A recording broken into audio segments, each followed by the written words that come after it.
Hey Optimancers! On Monday I released a video deep diving the rules for the Unearthed Arcana Druid, and I gave my opinions on the various changes we saw to the class in the most recent 1D&D playtest packet. Today I want to give the other class we saw in that playtest the same treatment. So let's talk about the Paladin.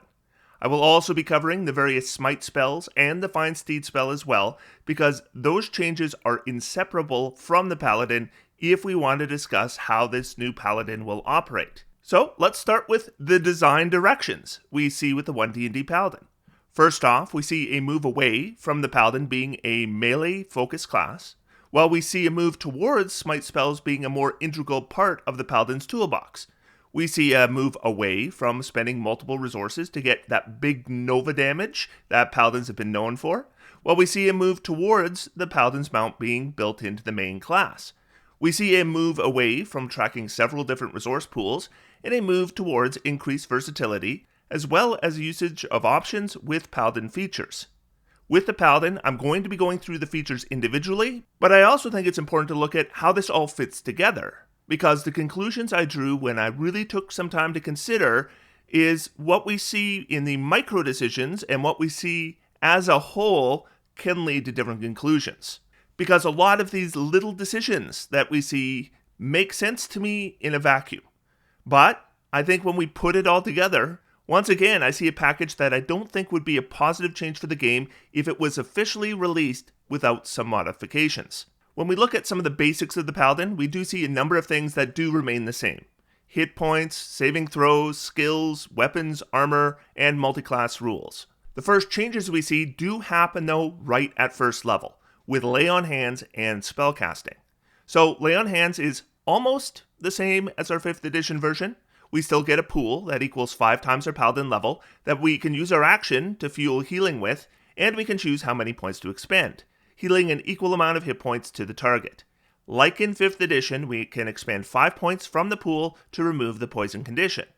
There are some wording changes and some terminology changes, so instead of saying that 5 points neutralizes poisons, it removes the poison condition.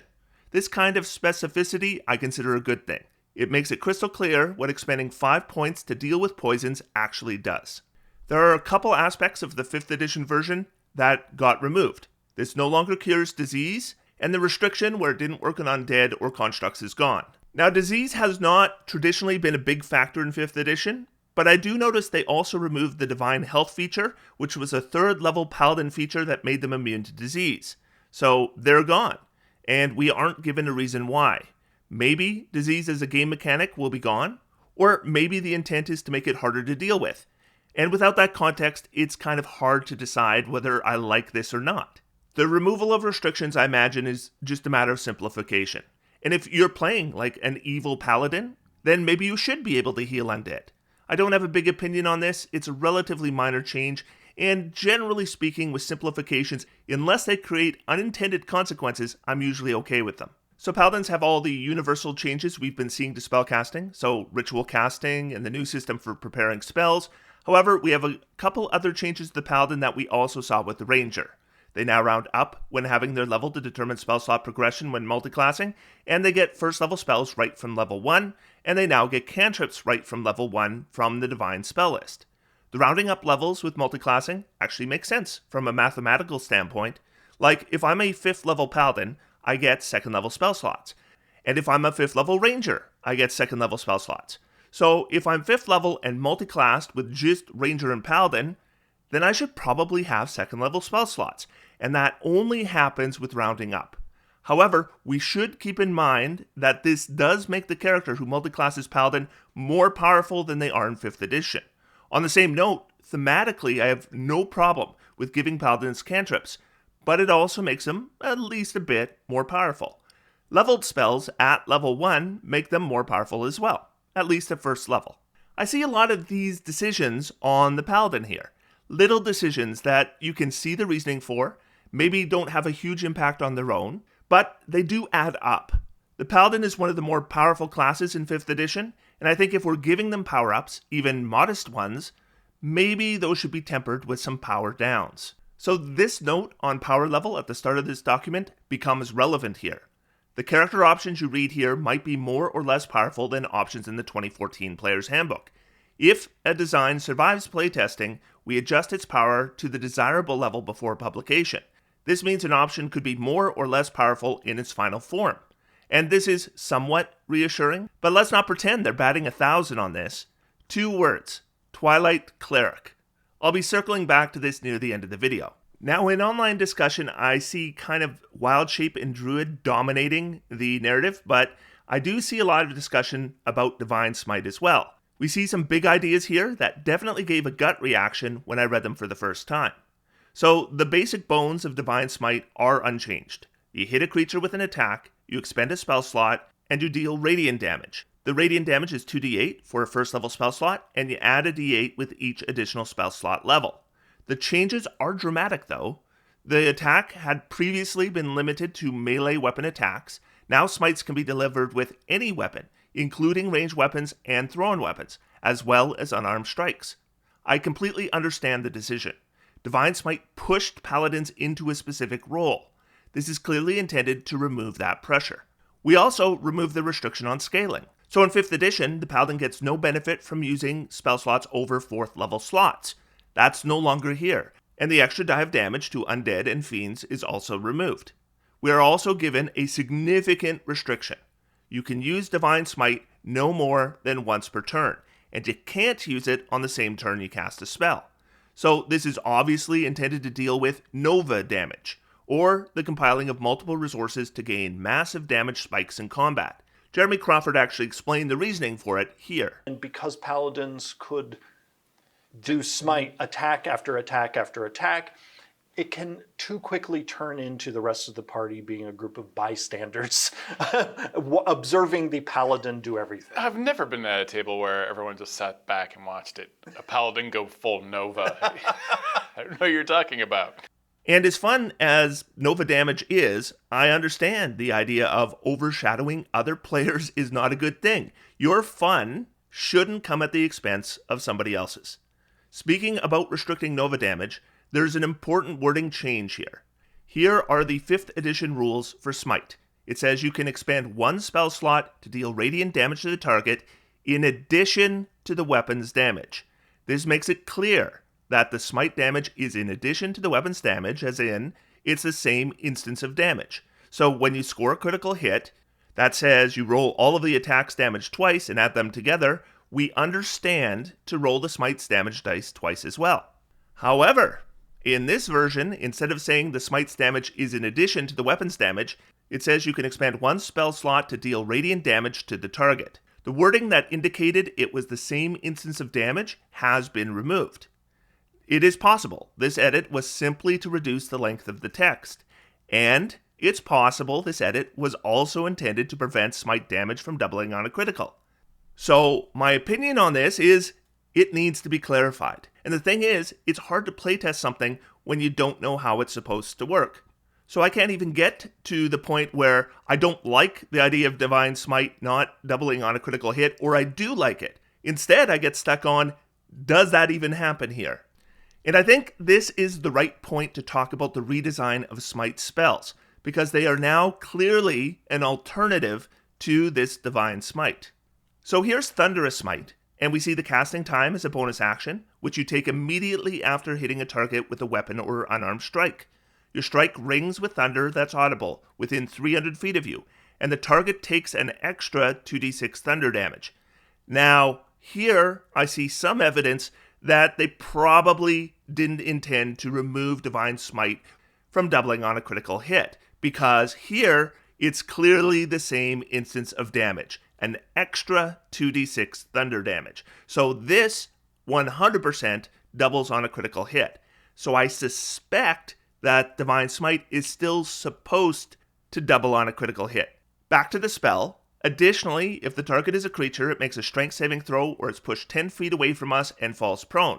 And we can upcast the spell for an additional d6 of damage per slot level. So this is straight out better than the 5th edition version of this spell. It doesn't require concentration. It can be cast after the attack hits, and it can be upcast. We also get an advantage over using Divine Smite here, and that would be that this could be combined with a Booming Blade or a Green Flame Blade cantrip, and Divine Smite can't, because that would be casting a spell on the same turn. Though I actually think that's pretty minor, and we should also consider that a lot of groups are probably going to abandon legacy content after the new rulebooks are released, meaning Booming Blade and Green Flame Blade may vanish from some tables, unless they happen to be reprinted in the new Player's Handbook. We also have some downsides to using this as well as compared to a Divine Smite. This uses up a bonus action. The damage is slightly reduced, and Smite spells using D6s instead of D8s appears to be universal. You also need to use the spell preparation to have this available, and thunder damage tends to be less reliable than Radiant. However, what's undeniable is having the option of Divine Smite or this spell after hitting an opponent is more powerful than only having the option of Divine Smite. You also create versatility in Smite damage. Here we have thunder damage, which is probably less reliable than Radiant damage, but having the option of thunder or Radiant is undeniably more reliable than either. And also, depending what Smite spells you have available, there's also fire damage and psychic damage. And the secondary effect provides versatility as well. Maybe it's a pushback and a prone, maybe it's the stun condition, maybe it's continual damage, maybe it's the frighten condition. I have to say that overall, I like the changes to Smite spells. I might actually use these. I could also see using Glimmering Smite to effectively apply Fairy Fire to a single target with an attack roll instead of a saving throw. That's pretty cool. However, it also being a bonus action, as well as delivering extra damage, I think this one might be a little bit overtuned. Nevertheless, I think it's pretty cool.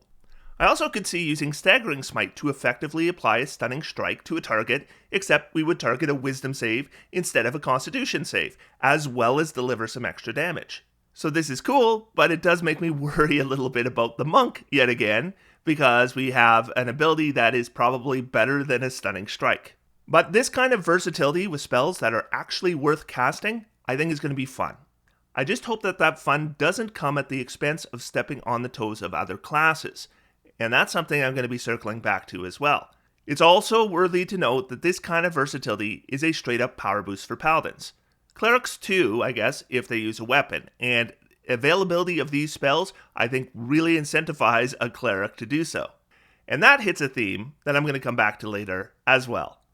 That brings us to Channel Divinity at level 3. So in 5th edition, a Paladin gets a Channel Divinity use at level 3, but it's one use and it never scales. It also has no generic use, but instead each subclass had a unique Channel Divinity option. I've repeatedly said over the past few years that this ends up being a pretty minor thing for Paladins specifically because the single use makes it so very limited. So when you take your Paladin subclass at level 3, it doesn't feel impactful. We don't really see the Paladins differentiate themselves from each other all that much until level 7 in 5th edition. Here that's not the case, as we start with 2 uses, and right from level 3, we have just as many uses as a Druid does of their channel nature, and presumably the Cleric will have of their channel divinity. So I like the change, but I also note it makes the Paladin more powerful. Notice a theme. Then we get to Divine Sense. This is the first level feature in 5th edition, and it's got its own resource pool. Here, it uses a channel divinity, which reduces resource management, and that's probably a step in the right direction. Now, I've repeatedly noted that Divine Sense in 5th edition isn't very good, because it has a restriction of not working around full cover, meaning unless the creature you're trying to discover is invisible and hiding, or is in disguise, then it really doesn't do anything at all.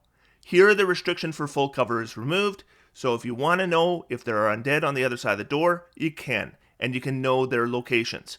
This is a huge upgrade on this feature, which makes it actually worth using, which I am totally in favor for. It also is a power upgrade for Paladins.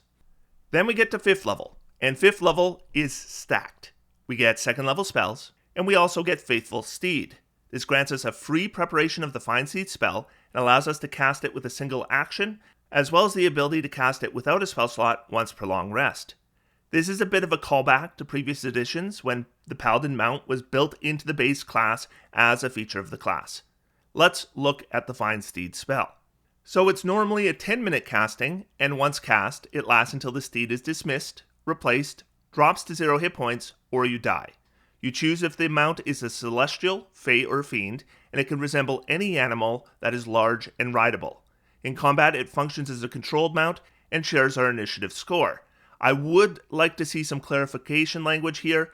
Can somebody else ride the steed that we summoned? And if so, what happens to its initiative score? It can be upcast using a spell slot of 3rd level or higher, and we see on the template how this affects the mount. So it has an armor class of 10 plus the spell level, though I would assume it could still wear barding. Its hit points will be a base 25 with a 2nd level slot, or the Paladin's free casting. And the rules say a free spellcasting is always cast at the minimum level unless the feature says specifically otherwise. So 25 hit points is higher hit points than a warhorse. It also has the same speed as a warhorse, unless you cast this with a 4th level slot, in which case it can fly. Its ability scores are the same or better than the warhorse across the board. You have telepathic contact with the mount for up to a mile distance, and when you regain hit points from a spell of 1st level or higher, the steed heals the same number of hit points if you're within 5 feet of it. It gains a scaling damage attack action, though when controlled it won't be able to make attacks unless they change the rules for mounted combat.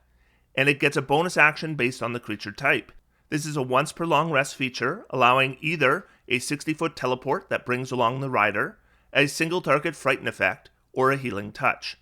So this spell is probably better than the 5th edition Find Steed spell, and it cleans up some stuff, such as the vague shared spells language.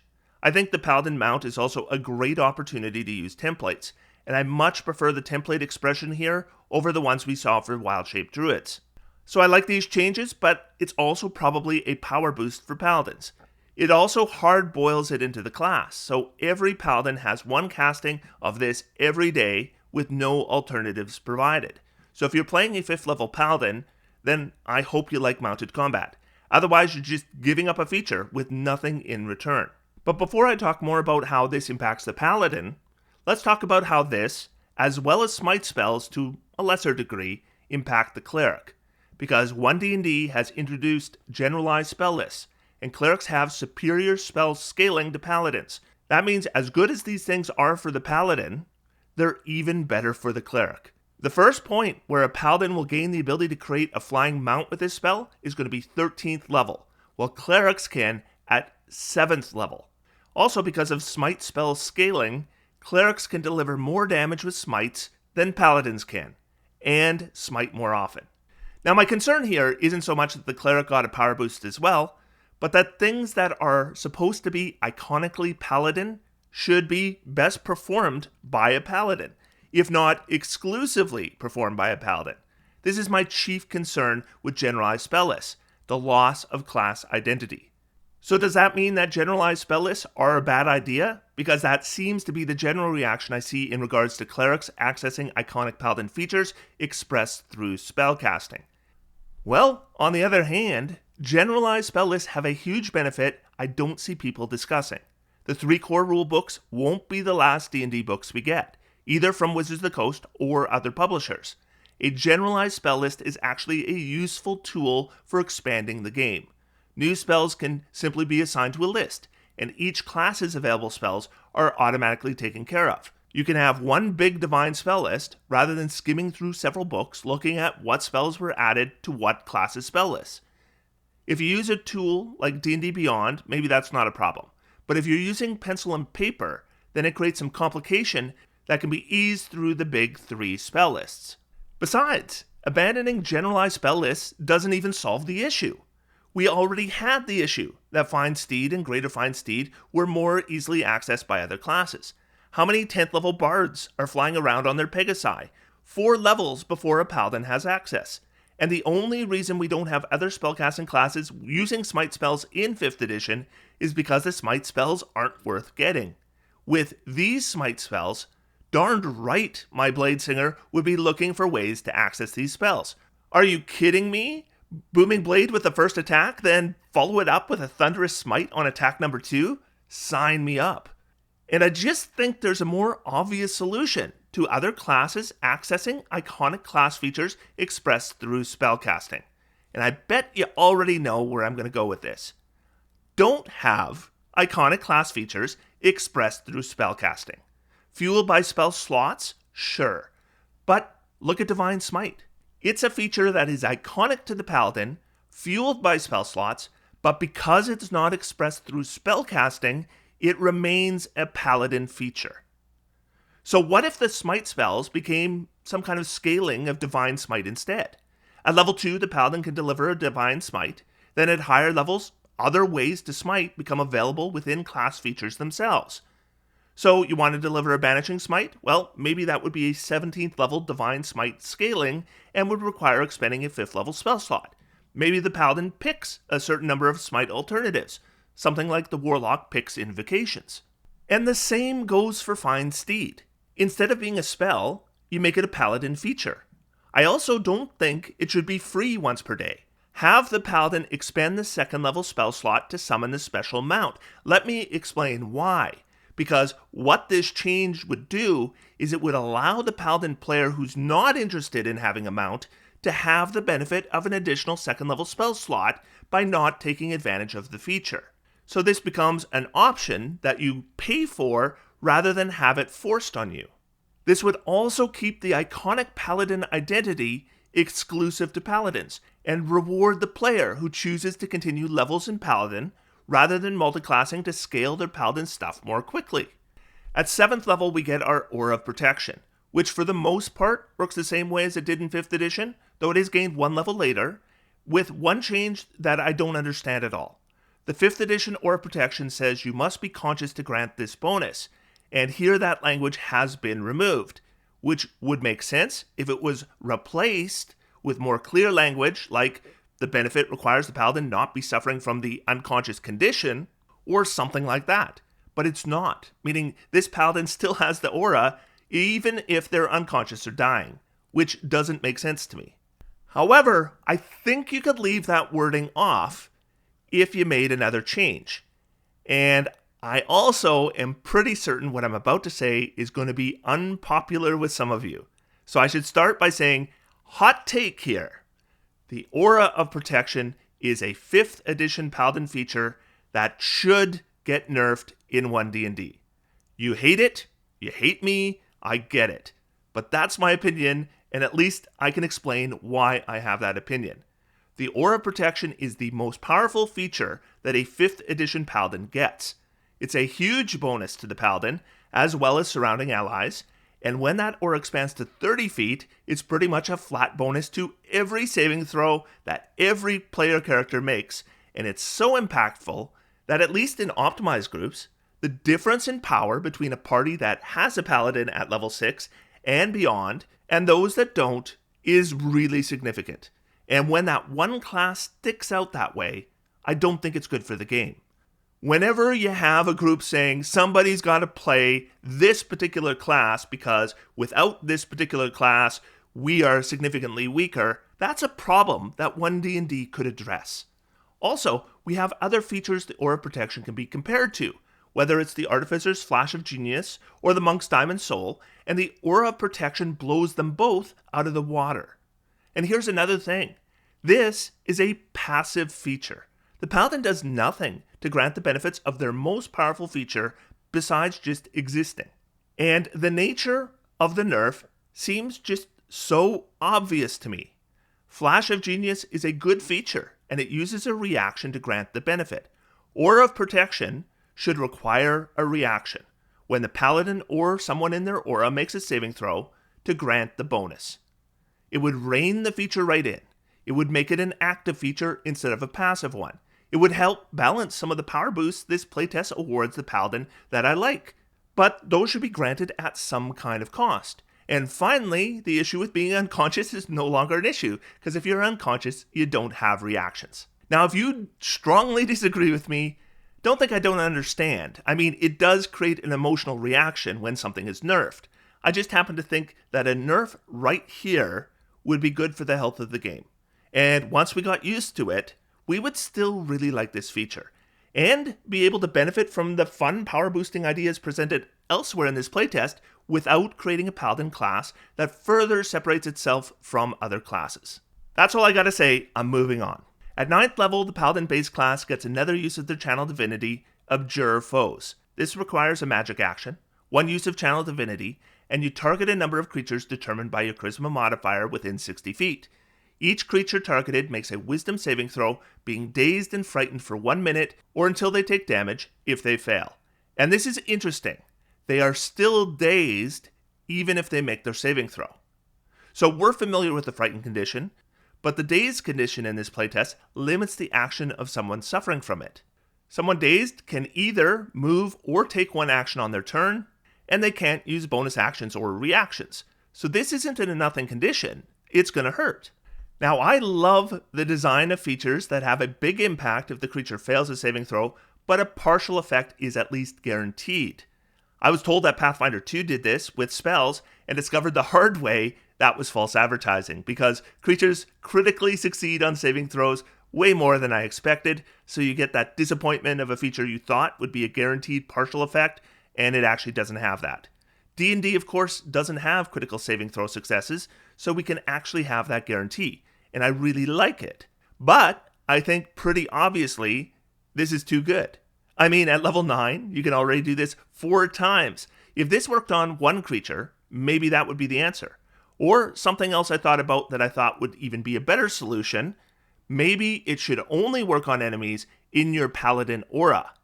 That would be appropriate and provide another aura-themed ability. At 11th level, we get Radiant Strikes, which is basically the 5th edition Improved Divine Smite renamed. However, again, Improved Divine Smite is limited to melee weapons, and here any simple or martial weapon works, including your ranged weapons. Now, excluding unarmed strikes here, but allowing them for Divine Smite doesn't make any sense for me. It's fine, but just allow unarmed strikes here as well. At 13th level, we get our Aura of Courage, so this is delayed by 3 levels, but includes a buff from the 5th edition version. The 5th edition Aura of Courage says that a creature within your aura can't be frightened. Here it says that if a creature's frightened already, and they enter your aura, then the condition is suppressed, which makes sense. I mean, you're frightened, so who are you going to run to? Your Paladin, and it allows you to conquer your fear as long as you remain close to them. I like that. At 15th level, Restoring Touch is the redesign, or perhaps more of a replacement, of Cleansing Touch from 5th edition. I like that we're not adding another resource to keep track of, but now it's a scaling of Lay on Hands, allowing removal of a pretty big list of conditions.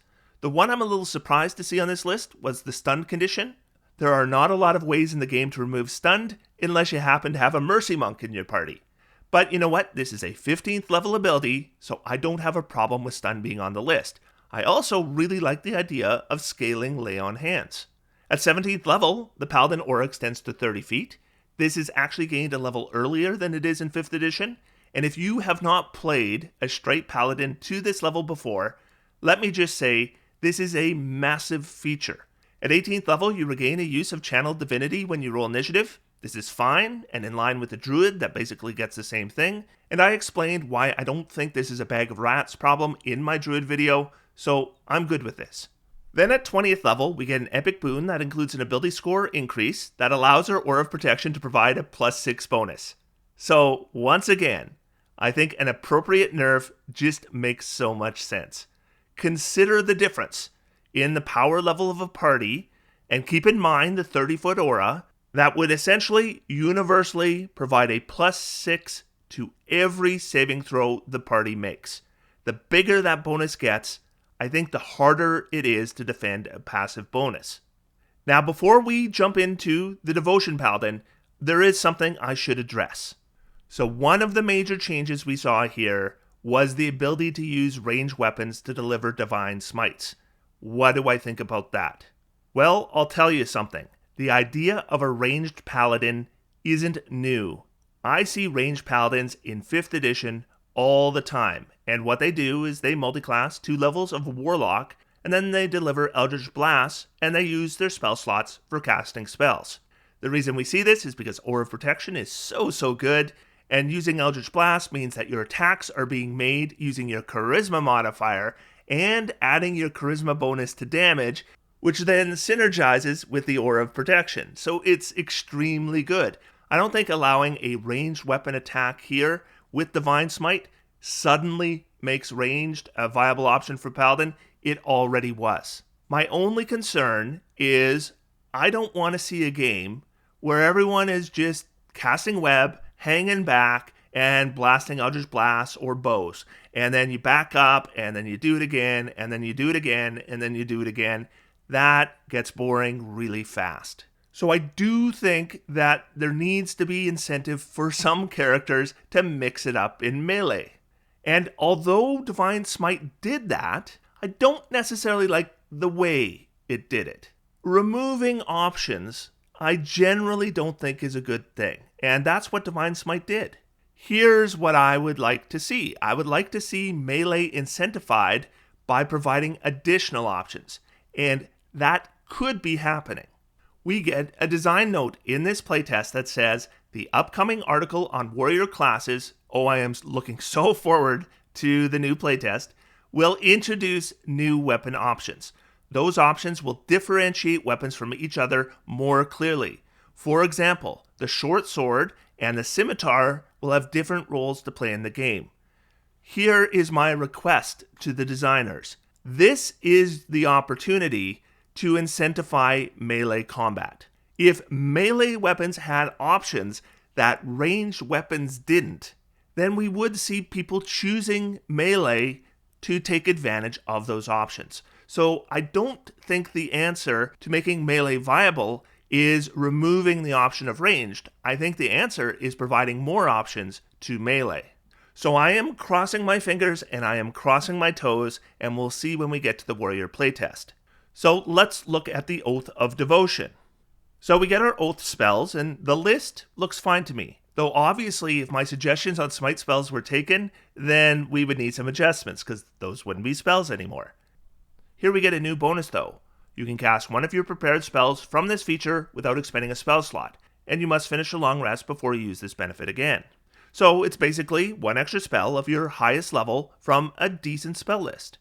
Now, when I reviewed the subclasses in previous playtests, the Thief Rogue, the Hunter Ranger, the Lore Bard, and the Life Cleric, what I noticed and spoke about right here is that the subclasses all seem to be getting unnecessary nerfing in the playtests. Yet here we see an obvious objective power increase. Now, there could be two reasons for this. Is this a case of Paladin subclasses getting special treatment? Or is this a case of them listening to our feedback and making subclasses better? If it is the former, then yikes.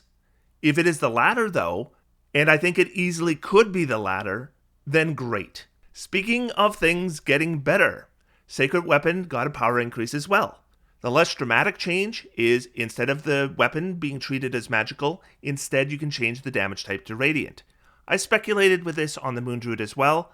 I wonder if they're moving away from non-magical attack-based resistances. If so, awesome. The big change, though, is this is an action in 5th edition, which honestly I don't like at all. With a short 1-minute duration, we're basically forced to either ignore this feature or spend the first round of combat doing nothing but setting things up. So switching this to a bonus action is something I love. But again, it's a Paladin power-up. In fact, it's even a bigger power-up if you consider the extra uses of Channel Divinity. At 6th level, we get Smite of Protection. This is entirely new to the Devotion Paladin and allows the Devotion Paladin to grant some temporary hit points to themselves or an ally when they use Divine Smite. I really like this. A protective feature like this being a form of Divine Smite scaling for the Devotion Paladin, I think is thematically appropriate. And what I hope is that every Paladin subclass will get a similar 6th level feature, providing an extra effect when they use Divine Smite that's thematically appropriate to the subclass. I think that would be cool, and it would be a thematic way to differentiate the subclasses further. At 10th level, Aura of Devotion is pretty much the same as the 5th edition version, though it's gained a few levels later, and notice, rather than creating a new aura, it just amplifies your existing aura, which mechanically doesn't really change how it works, but it is more elegant.